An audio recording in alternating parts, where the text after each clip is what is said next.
Imagine no access to a grocery store, no fresh fruits or vegetables or even basic ingredients to make a home-cooked meal. What if the only source of nutrition was fast food shops and convenience stores with only processed food and drinks available?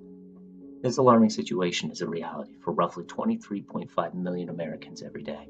The problem is called a food desert. A food desert, as identified by the USDA, is a household being more than 1 mile from a grocery store, void of fruit, vegetables, and other healthful, whole foods with no access to a vehicle. These areas are often located in poorer regions of a city or town and disproportionately affect lower-income communities. In these deserts, there are also health implications such as diabetes, high blood pressure, and obesity, which run rampant in these neighborhoods. Therefore, poorer communities that already are unhealthy may have more trouble getting work and consequently becoming less wealthy. This is a fundamental challenge of solving the food desert epidemic.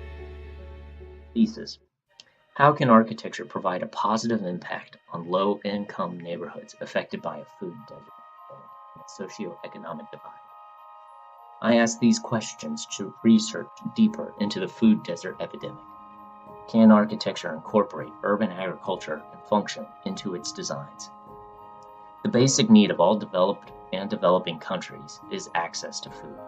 Many creative design solutions in the academic and practicing environments research how to provide locally grown and processed food in city centers. By combining academia, which is the source of innovation and design, with no time and economic constraints, and the practicalities and implementation that a practitioner can facilitate, a critical practice studio is created. With an open forum to explore and advance the larger framework of urban agriculture, the goal of utilizing critical practice research is to form new and innovative ideas from the untapped resources of the student. How can architects provide transportation to grocery stores and food markets? 15% of taxpayers polled use public transportation to commute to work and shop. However, many commuters avoid or stop using public transportation due to unreliable schedules, long waits at transfer points, and denied services due to overcrowding.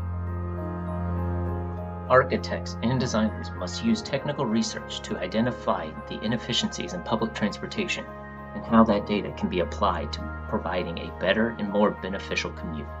The research discovered through this methodology will create a proficient and economical guide for providing all commuters access to their jobs and community services. How can architecture incorporate urban agriculture and function into its designs to eliminate class-based boundaries? Compensatory research is a form of research where different disciplines approach design for practical applications, broadening experiences and different education to the creative process and solving complex communal issues. In an effort to avoid the failures of a top-down approach to revitalizing neighborhoods, architects can facilitate community organizations and residents to create the planning process to start the rejuvenation of a community. Commission local artists to rethink how communities gather and congregate, which will maintain the culture while revitalizing urban areas. Local retail owners can participate in the branding of the transformation, utilizing their skills in advertising to market and excite the community and its surroundings. Designers are, therefore, only responsible for the flow and structure throughout the neighborhood, allowing the non-design disciplines to expand their expertise into the community in a non-traditional form. Now that we understand our discourse and methods, the program for approaching sustenance to communities affected by food deserts follow the relationship of program, reverse typology, and urban fabric. Program. A controlled program needs to reinvigorate the fabric of neighborhoods affected by these deserts. The goal is to 1. Improve access to good food, 2. Expand the market for local food, and 3. Increase community-based food education. By reviving the community's access to fresh produce and the neighborhood's learned tutelage, can the pride of the neighborhood change the habits and lifestyle, thus reducing or completely removing the socio-economic boundaries that plague these food deserts and its adverse effects? Reverse typology.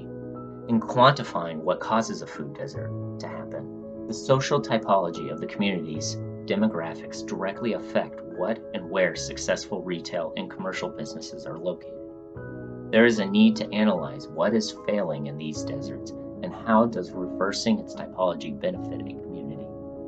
By introducing a cultural trail through the neighborhood, a new group of consumers can pass through and shop at local retail while encouraging local artists and events to maintain the cultural norm, which can help prevent the aesthetics and traditions of a neighborhood from deteriorating.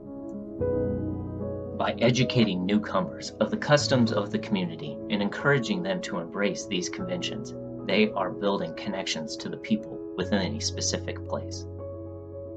Urban fabric. Food deserts are often surrounded by rundown buildings and vacant parking lots. The community needs to reinvent their urban fabric with positive reinforcement towards community pride and culture to the standard approach to revitalizing a neighborhood. Instead of just building a new community center, introduce art and culture strategies that can create, support, and boost the community's sense of place.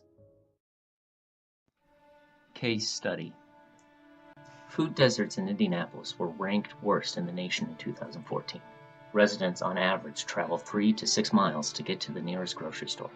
According to the research group WalkScore, Indianapolis ranks the worst in the nation for the percentage of people who have easy access to food based on how many people could walk to a grocery store within 5 minutes. In the last 15 years, the adult obesity rate in Indiana has risen from 15% to 32.7%. Indianapolis's Healthy Food Resolution aims to make fresh food more accessible through a variety of avenues. While grocery stores are one option, there are also community gardens and farmers markets. Separate neighborhoods have started their own community gardens, raising chickens and collecting honey from local beehives. Residents have also started co-ops to support their local community's grocery items by selling produce grown locally by family farms. The Indy Food Council has created a series of programmatic initiatives to increase locally grown food, creating sustainable areas within the city while improving the urban fabric of Indianapolis' struggling communities. The Indy Food Council celebrates its efforts by awarding grants to local groups who are collaborative, creative, and innovative in their projects to eradicate food deserts from the city. Their 3 programmatic goals are: 1. Improve access to healthy food for local residents. 2. Stimulate economic development, creating jobs through farmers markets and urban farms, and even farm-to-table projects. And 3. Create a sense of place, fostering civic engagement. Reverse typology. Parallel to the food desert epidemic, the areas in green represent the lowest income regions of the city. In an effort to increase activity and access within these regions, the city funded the Indianapolis Cultural Trail, which links neighborhoods with bike trails. This gives residents the ability to connect with local businesses, arts, and events. The Cultural Trail unites downtown to emerging districts such as Massachusetts Avenue and Fountain Square, where streets are lined with restaurants, shops, public art, parks, and even more. While gentrification is a concern for the city, Indianapolis officials have instead focused on solving the poverty problem. Urban fabric. Food deserts and gentrification affect low-income communities disproportionately. The city of Indianapolis supported those financially affected by the introduction of the Cultural Trail by embracing their culture, art, and events openly.